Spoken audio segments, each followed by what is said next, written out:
আমার একটা কথা মনে পড়ছিল পরশুদিন। 16 সালে গিয়েছিলাম হজে।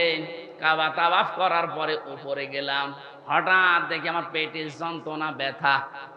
এক পুলিশকে ডাক দিয়ে বললাম, ইয়া সাদিক, তাল কি? হে বন্ধু, আমার খুব পেটে ব্যথা করছে, এতক্ষণ তো ভালোই লাগছিল। উনি আমারে বলছে, ইয়া হাজিউল হজ্জা তাই না বিলা দোকান। ও হাজি, দেশ কোথায়? জি, তুমি বাংলাদেশ। বাংলাদেশ থেকে এসেছি। ওর ভাষা দিয়ে আমারে বলছে, হাজি জানেন না এটা কোন জায়গা? না তো। আবু সাহেবের বাড়ি। আপনি এখনো পায়খানা করে দাঁড়িয়ে আছেন, তাড়াতাড়ি করেন। সত্যি কথা বলছি, পায়খানা করে দেখে আমার পেটের ব্যথা ভালো হয়ে গেছে। আল্লাহ আমাকে বোঝাতে চাচ্ছে, হামজা, এত টাকা খরচ করে 6,500 কিলোমিটার দূর থেকে আসলে আর ওই শয়তানের বাড়ি পায়খানা না করে চলে যাবা, তাড়াতাড়ি করো।